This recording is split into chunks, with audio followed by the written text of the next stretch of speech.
നിങ്ങളെ വിളിക്കുന്നവൻ വിശ്വസ്തനാകുന്നു, അവനത് നിവർത്തിക്കും. ദൈവത്തിൻ്റെ മാറ്റമില്ലാത്ത വചനം ശ്രദ്ധിക്കുന്ന പ്രിയപ്പെട്ടവരെ, നമ്മെ വിളിച്ച ദൈവം വിശ്വസ്തനാണ്. ദൈവം അത് നിവർത്തിക്കും. യേശു കർത്താവ് ഈ താണഭൂമിയിലേക്ക് വന്നത് നമുക്കേവർക്കും നിത്യജീവൻ നൽകിത്തരാൻ വേണ്ടിയാണ്. യേശു കർത്താവ് ക്രൂശിൽ കഷ്ടം അനുഭവിച്ചത് നമ്മുടെ മരണം നീങ്ങിപ്പോകാൻ വേണ്ടിയാണ്. നമുക്ക് ലഭിക്കേണ്ട പാപത്തിൻ്റെ ശമ്പളമായ മരണമാണ് യേശു ഏറ്റുവാങ്ങിയത്.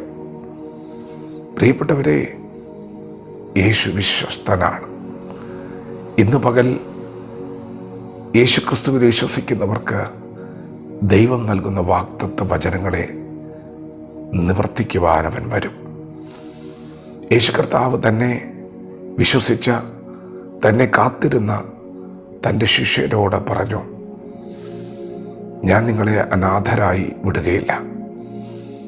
ഞാൻ നിങ്ങളുടെ അടുക്കൽ വരും. നിങ്ങളുടെ ഹൃദയം കലങ്ങിപ്പോകരുത്. ഞാൻ നിങ്ങൾക്ക് സ്ഥലമൊരുക്കുവാൻ പോകുന്നു. ഞാൻ നിങ്ങൾക്ക് സ്ഥലമൊരുക്കി വേഗത്തിൽ മടങ്ങി വന്ന് നിങ്ങളെ എൻ്റെ അടുക്കൽ ചേർത്തുകൊള്ളും. ഞാൻ ഇരിക്കുന്ന ഇടത്ത് നിങ്ങളെ ഇരുത്തും. നിങ്ങളുടെ ഹൃദയം കലങ്ങിപ്പോകരുത്. അതേ പ്രിയപ്പെട്ടവരെ, ദൈവം വിശ്വസ്തനാണ്. അവൻ വാക്കു പറഞ്ഞാൽ മാറാത്ത ദൈവമാണ്. ഇന്നത്തെ നമ്മുടെ വേദനകളും ദുഃഖങ്ങളും എല്ലാം മാറുന്നൊരു സുദിനമുണ്ട്. ഈ ഭൂമിയിലെ ജീവിതം കഷ്ടത നിറഞ്ഞതാണ്. യേശു പറഞ്ഞു, ലോകത്തിൽ നിങ്ങൾക്ക് കഷ്ടമുണ്ട്, എങ്കിലും നിങ്ങൾ ധൈര്യപ്പെടുവിൻ, ഞാൻ ലോകത്തെ ജയിച്ചിരിക്കുന്നു. അതെ, നമ്മുടെ ധൈര്യം എന്താണ്? കഷ്ടതയുടെ നടുവിലും ദൈവം കൂടെയുണ്ടെന്നുള്ളതാണ്. നമ്മുടെ ദൈവം ജയിച്ചവനാണ്. അതുകൊണ്ട് ഇന്ന് പകൽ നാമും ജയിക്കും. ഇന്നത്തെ ഈ സാഹചര്യങ്ങളെല്ലാം നാം മറികടക്കും. മുൻപോട്ട് തന്നെ ചുവടുകൾ വയ്ക്കണം. നിങ്ങൾ തളർന്നു വീഴരുത്, പകച്ചു നിൽക്കരുത്. നിങ്ങൾ മുൻപോട്ട് ചുവട് വയ്ക്കണം. നമ്മോട് കൂടെയുള്ള ദൈവം ലോകത്തോട് കൂടെയുള്ളതിനേക്കാളും വലിയവനാണ്. നമ്മുടെ ദൈവം ജയിച്ചവനാണ്. നമ്മുടെ ദൈവം സർവശക്തനാണ്.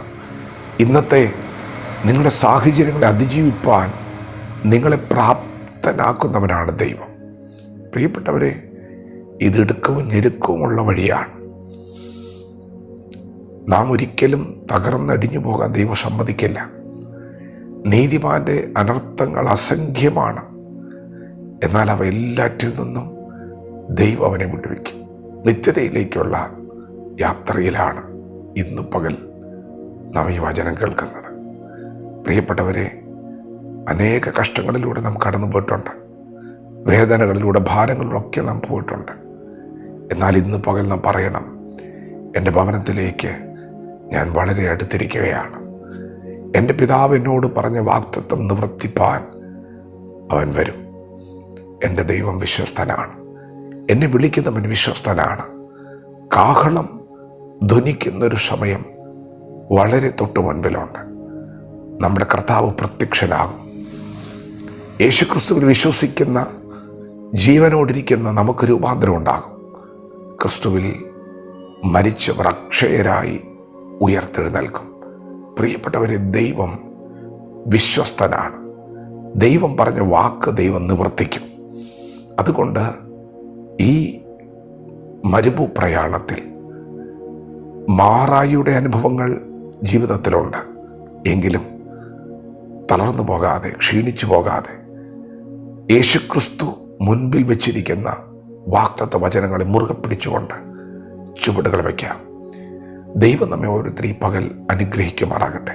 ആമേൻ.